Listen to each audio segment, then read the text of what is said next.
우리 옆에 분들, 앞뒤 분들 보시면서 인사합니다. 오늘도 잘 오셨습니다. 은혜 많이 받으세요. 자, 이렇게 한번 해볼까요? 행복한 당신의 모습을 보니 사막에서 오아시스를 만난 것 같습니다.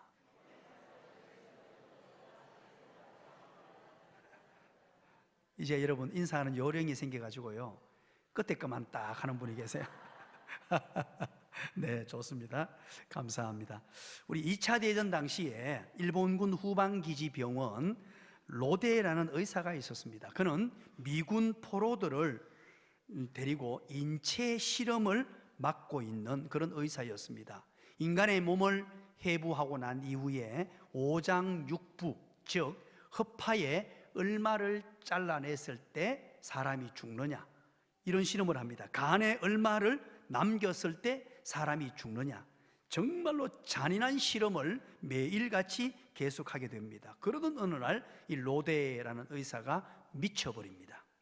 우리가 생각했던 양심의 가책 때문에 미쳐버리는 것이 아니라 오히려 반대로 끔찍한 실험을 매일 반복하는 가운데 양심의 고통을 잃어버리고 오히려 묘한 쾌감과 재미를 느끼게 되는 자신을 보고 너무 충격을 받아서 미쳐버리게 되었다는 것입니다. 그의 절규가 내 양심의 고통을 돌려주세요 였습니다.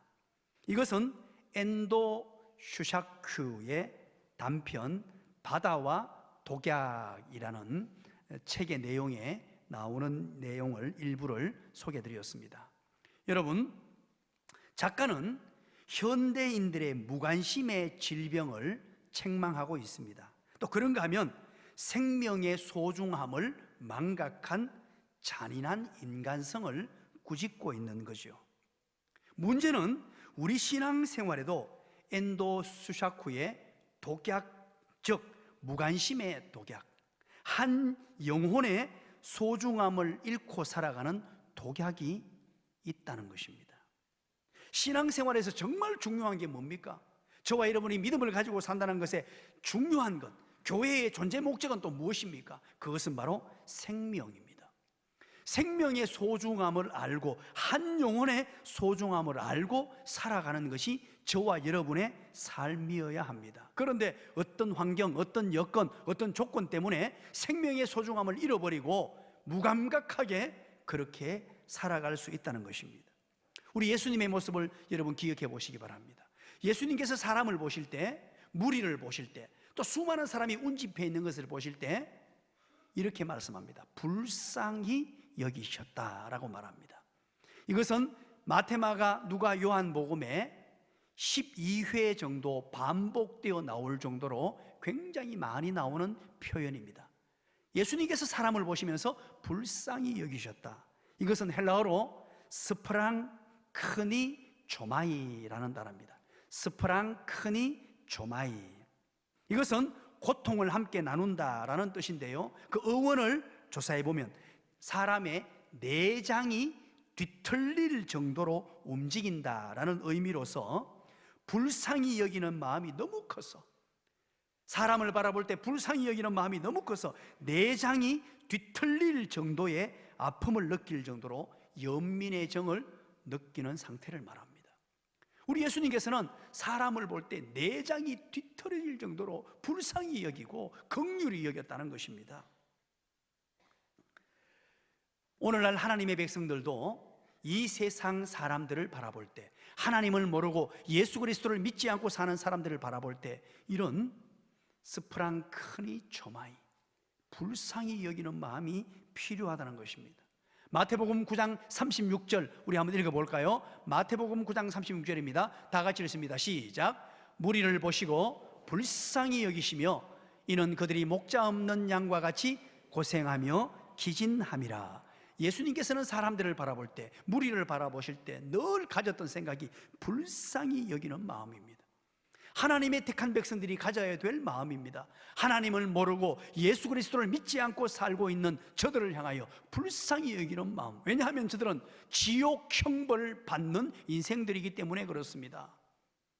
예수 그리스도를 믿고 저와 여러분은 기쁨을 누립니다. 행복을 누립니다. 감격된 삶을 삽니다. 그러나 저들은 우리와는 정반대의 삶을 삽니다. 믿지 않는 가족, 친지, 이웃들을 바라볼 때 스프랑커니 주마이. 오늘 본문은 한 중풍병자를 고친 이야기가 등장합니다. 오늘 이야기의 시작을 우리 한번 읽어볼까요? 1절, 2절입니다. 다 같이 한번 읽어봅니다. 시작.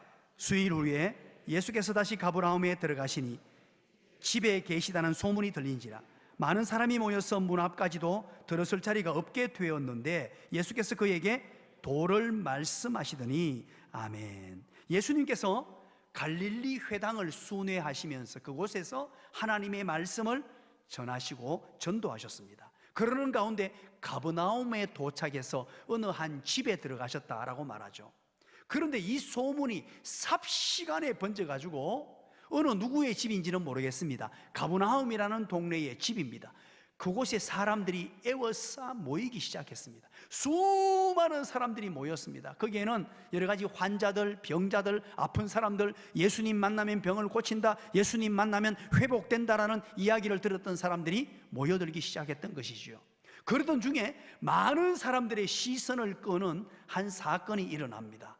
예수님의 시선을 주목하게 만드는 한 사건이 나타나게 되는데 그게 바로 3절입니다. 우리 한번 읽어볼까요? 시작. 사람들이 한 중풍병자를 4사람에게 메워가지고 예수께로 올세. 그렇습니다. 예수님의 소문을 듣고 이 예수님의 권세 있는 가르침과 예수님께서 병자들과 귀신 들린 자들을 고치시는 예수님의 능력을 들었던 사람들이 모여드는데 그 중에 한 사람이 누구냐? 중풍병자입니다. 4명의 친구들이 중풍병자를 들끝에 들고 왔다는 것이죠. 자, 성경에 보면 중풍병자가 많이 등장합니다. 성경에 수많은 이적과 기사들이 있었습니다. 예수님 당시에 기록하지 못한 내용들이 너무나 많았는데 엄청난 기적을 베풀어 주셨습니다만 유독 중풍병자에 관한 기사가 많이 등장합니다.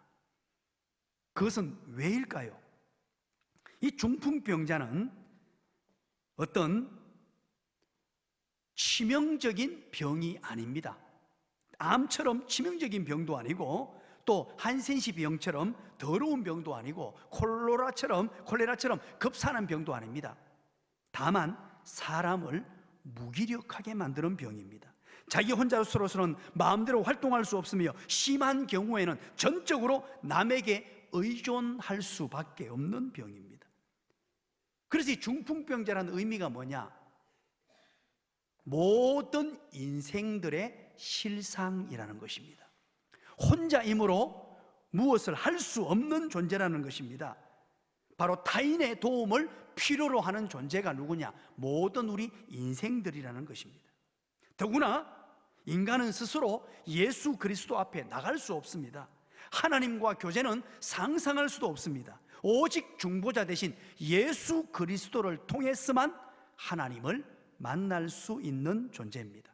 또한 예수 그리스도를 만나는 것 또한 우리 힘으로 안 됩니다. 성령님과 전도자의 도움 없이는 구원자 예수님을 만날 수 없는 무기력한 존재가 누구냐?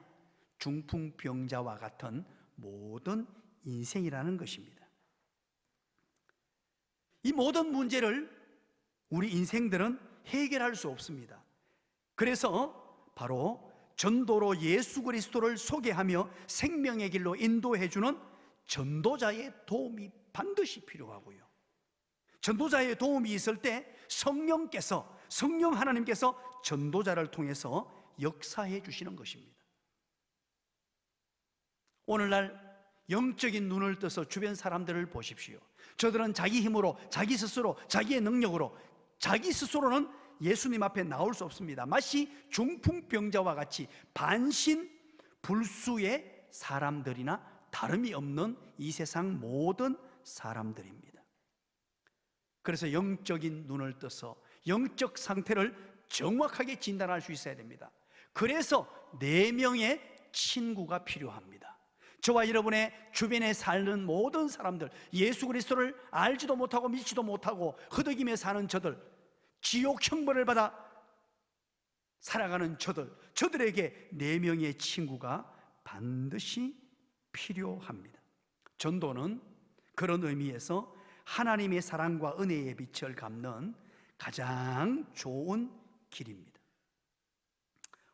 그렇다면 오늘 본문을 보면서 이 중풍병자의 친구들이 중풍병자를 어떻게 도왔는가? 매우 중요하겠죠. 첫 번째, 믿음으로 시작했습니다. 우리는 믿음으로 시작해야 합니다. 5절을 다 같이 한번 읽어보죠. 중풍병자를 어떻게 도우는가? 우리 5절 다 같이 읽습니다. 시작. 예수께서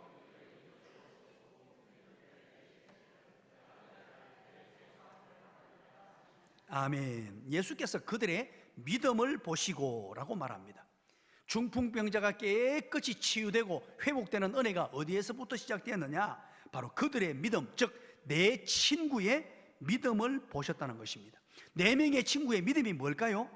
중풍병을 앓고 있는 이 사람은 희망이 없다. 다른 곳에는 이제 희망이 없다. 그래서 이 중풍병자를 예수님에게로 데리고 가기만 하면 회복될 것이다. 고침을 받을 것이다. 예수님에게만 나가면 고침받겠다는 이 믿음입니다. 예수님을 만나기만 하면 생명, 구원, 소망이 되어 주실 것이라는 이 믿음을 가졌다는 것입니다. 사랑하는 여러분, 우리가 4명의 친구가 된다고 생각해 보시기 바랍니다. 그런데 도울 수 있는 것이 뭐가 있겠습니까? 돕는다는 것 자체가 어쩌면은 우리 인생들의 교만한 발상일 수도 있습니다. 우리 인간들은요, 뚜렷한 한계가 있습니다. 능력적 한계, 실력의 한계, 해줄 수 있는 것에 분명히 한계가 있습니다. 우리가 중풍병자를 인간들이 어떻게 고치며 치유하며 회복시키겠습니까? 분명한 한계가 있습니다. 내가 도울 수 있는 것이 아닙니다. 내가 도울 수 있다고 생각하니까 전도가 안 되는 것입니다. 내가 무엇을 할 수 있다고 생각하는 순간에 그에게 도움을 줄 수가 없습니다. 내가 도우는 것이 아니라 내가 할 수 있는 일은 예수님이 도와주실 거니까, 예수님께서 하실 거니까 나는 단지 그를 예수님에게로 데려가는 것. 이것이 그리스도인의 사랑의 사역의 시작입니다. 우리는 인생의 나약함과 연약함으로 분명한 한계가 있습니다. 내 힘과 내 능력과 내 노력으로 할 수 없습니다. 그래서 내가 할 수 있는 것, 예수님에게 모시고 가는 겁니다. 내 부모님을, 내 자녀를 예수님에게로 데리고 나오는 것입니다. 내 주변의 사람들을 예수님에게로 데리고 오는 것입니다. 예수님을 만나면 해결되는 줄 믿으시기를 간절히 축원합니다. 예수님만이 구원이요 희망이기 때문에 그렇습니다. 두 번째는 믿음으로 시작한다라고 했죠. 두 번째는 행함으로 믿음을 나타내야 합니다. 행함으로 믿음을 나타내야 합니다. 야고보서에 보면 가장 중요한 핵심적 메시지가 행함이 없는 믿음은 죽은 것이라고 말합니다. 4명의 친구가 가지고 있었던 이 믿음을 행함으로 나타내고 있습니다. 예수님께 데리고 가면 낫게 하실 거야. 예수님께 내 친구 중풍병자를 데리고 가면 분명히 회복시켜 주실 거야. 그런 관념에 그치는 것이 아니고 행동으로 옮깁니다. 그 행동이 뭐냐? 따라서 합니다. 사랑하자, 섬기자, 인도하자. 이것이 바로 행동이어야 합니다. 이 중풍병자를 너무나 사랑했기 때문에, 사랑의 마음이 가득 찼기 때문에 예수님에게 데리고 가면 가능하다. 그래서 들것에 데리고 간 거예요. 사랑해야 돼요. 중풍병자를 섬기는 마음으로 그를 데리고 갔습니다. 그리고 예수님에게로 인도해 갔습니다. 이게 바로 행동입니다. 저와 여러분 또한 마찬가지입니다. 내 주변에 있는 수많은 영적 중풍병자들, 하나님을 모르고 예수 그리스도를 몰라 죄악 가운데 허덕이는 저들에게 사랑하고 섬기고 인도해야 합니다. 어디로? 예수님에게로. 그런데 여러분 보십시오. 2절을 한번 보시죠. 이게 어떤 상황이었는가? 그때 당시 상황이 2절을 다 같이 한번 읽어봅니다. 시작. 많은 사람이 모여서 문 앞까지도 들었을 자리가 없게 되었는데 예수께서 그들에게 도를 말씀하시더니, 많은 사람이 모였다 그럽니다. 여러분, 가버나움의 어느 집인지는 모르겠어요. 그 집에 예수님이 들어가셨습니다. 그러니까 수많은 사람들이 모여들었고 집 입구에는 그냥 가득 차 있습니다. 그런데 들것을 들고 4명이 들어가기는 역부족입니다. 들어갈 수 없는 상황입니다. 사람들이 에워싸였습니다. 길이 차단되었습니다. 포기했습니까? 사랑하는 여러분, 저와 여러분이 주변에 영적 중풍병에 걸려서 죄악에 허덕이는 인생들을 초대해 보려고 할 때 쉽지 않다는 것입니다. 어렵다는 것입니다. 때로는 방해거리가 너무 많고 때로는 할 수 없는 환경들이 주어집니다. 그럴 때 여러분, 포기하는 것 아닙니다. 3절을 보시죠. 그리고 3, 4절 어떻게 하느냐, 이때 어떤 상황으로 이것을 돌파하느냐. 3절, 4절 한번 읽어봅니다. 3절부터 시작. 사람들이 한 중풍병자를 4사람에게 메워가지고 예수께로 올세. 4절, 무리들 때문에 예수께 데려갈 수 없으므로 그 계신 곳에 지붕을 뜯어 구멍을 내고 중풍병자가 누운 상을 달아내리니. 자, 여러분, 이 사건은 너무나 잘 아는 얘기죠. 그래서 이때 당시 이슈가 되어버렸어요. 수많은 사람들이 그 가정 안에 주변에 길가에 꽉 운집해 있습니다. 예수님 한번 만나기 위해서. 그런데 4명의 친구가 중풍병자를 데리고 가려고 하니까 길이 막혀 있습니다. 어쩔 수 없이 지붕으로 올라갑니다.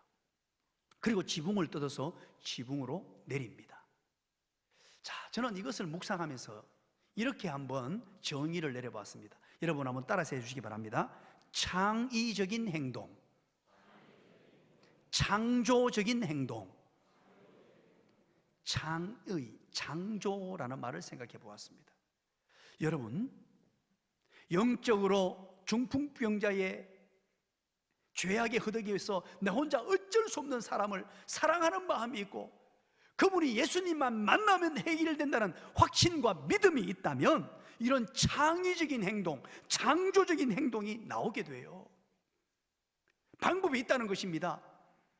방해하는 요인들도 많고 때로는 예수님에게로 데려오려고 할 때 수많은 어려움도 있습니다. 때로는 포기하고 싶은 환경들이 주어집니다. 그럴 때라도 진심으로 사랑함으로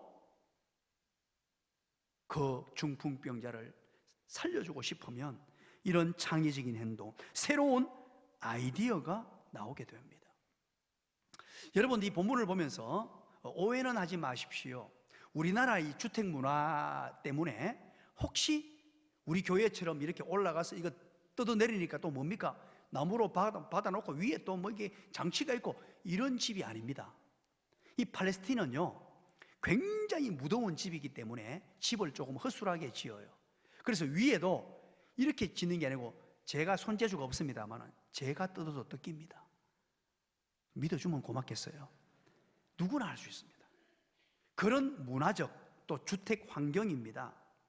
그럼에도 불구하고 이 한 영혼, 중풍병자를 살리고 싶은 마음이 간절하니까 이런 창조적인 아이디어로 지붕에 올라가서, 지붕에는 사람이 없으니까 지붕을 열고 들것에다가 내렸다는 것입니다. 사랑하는 여러분, 우리도 이런 사랑하는 마음이 있고 중풍병자가, 또 영적 중풍병자가, 불신자들이 예수님 만나면 행복한 삶을 누리고 내가 누린 것처럼 예수님 만나면 인생이 하나님이 주시는 기쁨이 있고 예수님 만나면 감격의 삶이 있다는 것을 확신하고 믿으면 가만히 있을 수 없습니다. 이런 창조적인, 창의적인 행동이 나옵니다. 어떤 사람들은요 전도를 할 때 창조적인, 창의적인 아이디어가 있는데 앉아있는 사람만 전도한다고 합니다. 전도지를 나눠주는데도.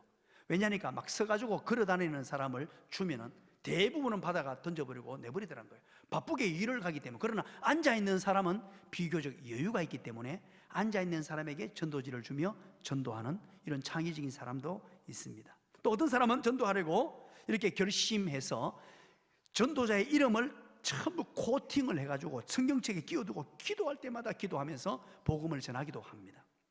제가 부산에서 사역할 때입니다. 부산에 거기는 금정구 서동인 지역이라서 좀 가난한 동네입니다. 그리고 도심이에요. 주택가입니다. 주택가.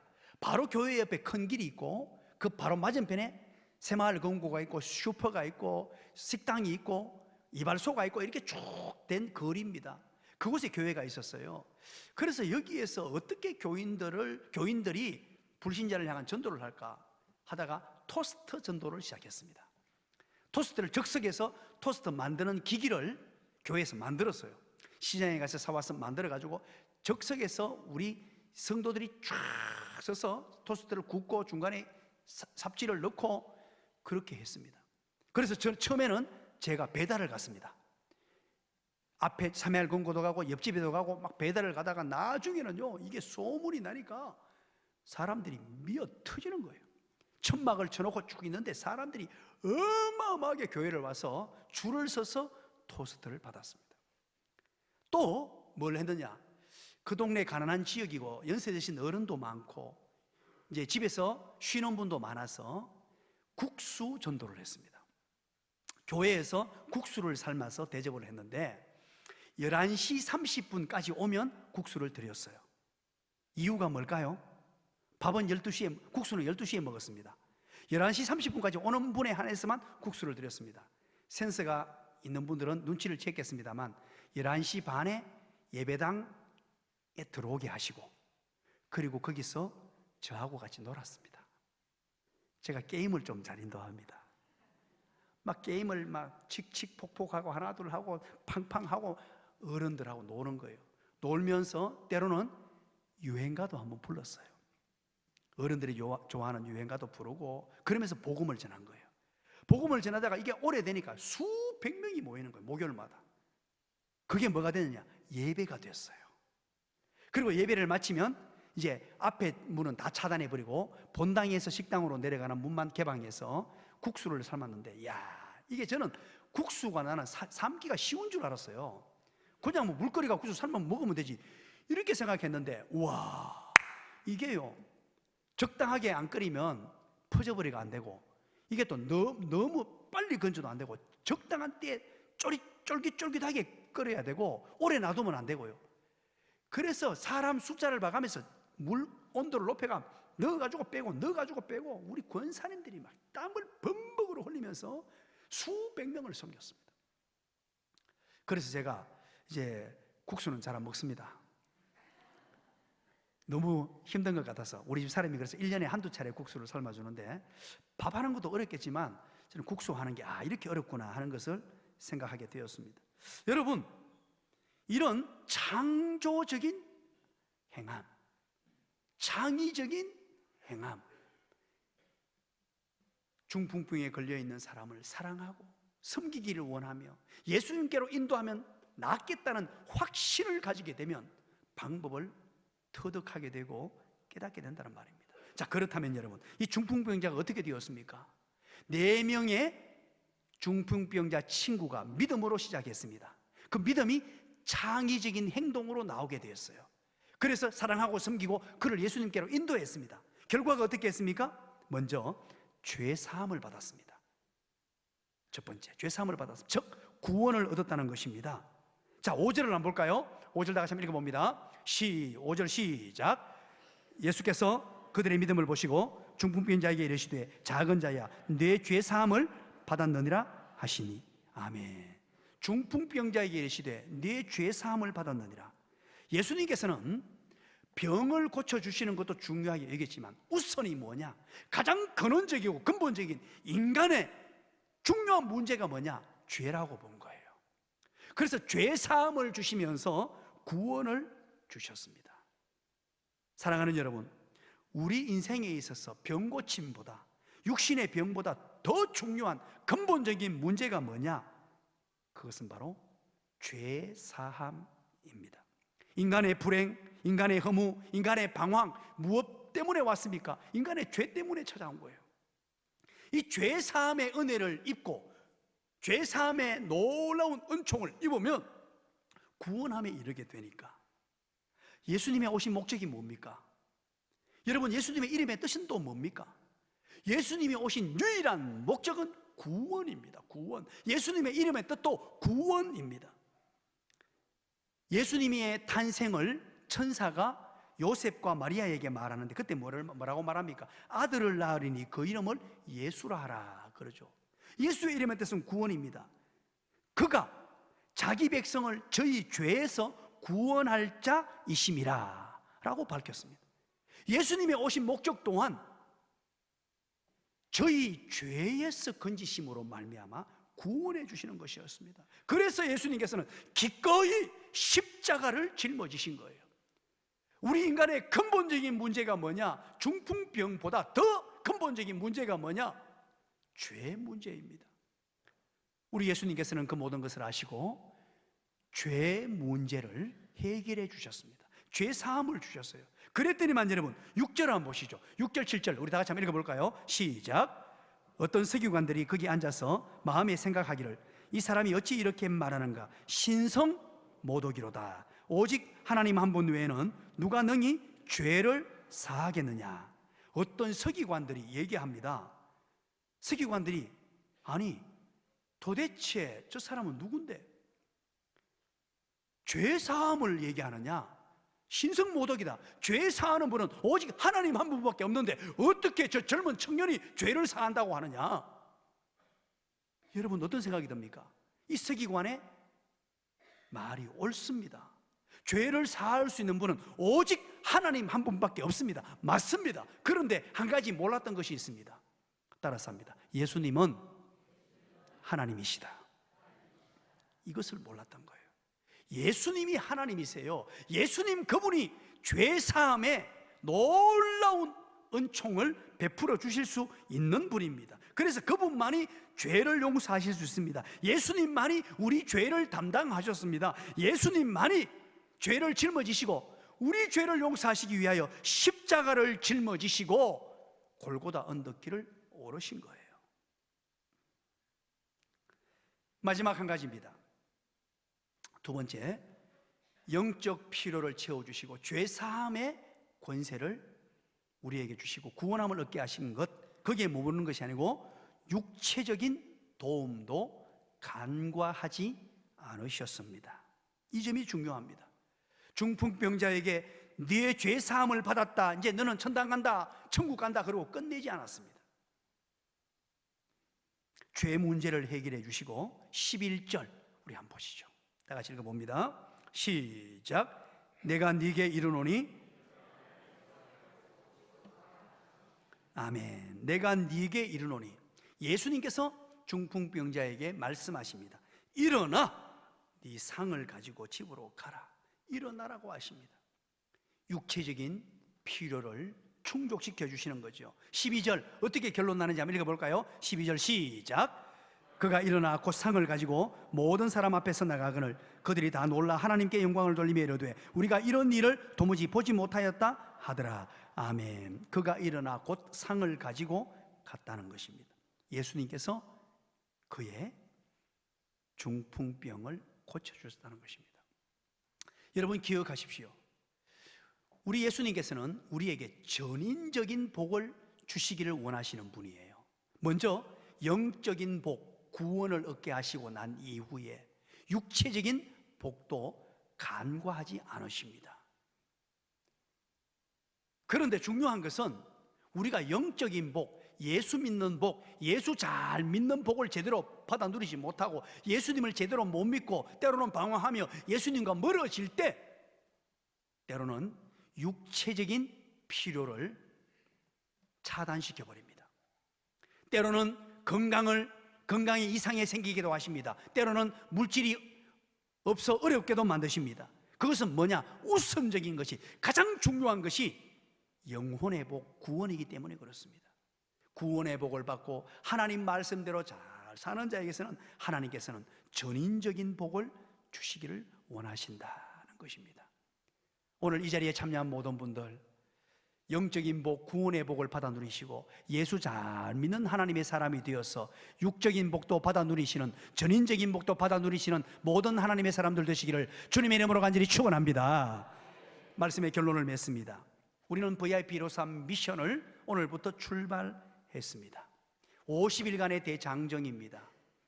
우리는 4명의 친구들과 같은 모습을 갖추고 영적 중풍병에 시달리고 있는 주변 모든 사람들을 먼저 믿음으로 시작하십시다. 내가 먼저 예수님을 믿었습니다. 구원의 감격을 누렸습니다. 기쁘고 좋습니다. 이것을 영적 중풍병자들, 그들이 예수님 만나면 나와 같은 기쁨을 누릴 수 있다는 믿음과 확신을 가지시고 창조적인 행함, 창의적인 행함, 사랑하고 섬기고 인도하는 것입니다. 그러면 우리 주님께서 죄사함의 은혜를 주시고 구원을 베푸시고 그뿐만 아니고 육체적인 필요도 간과하지 않으십니다. 기도하겠습니다. 하나님 감사합니다.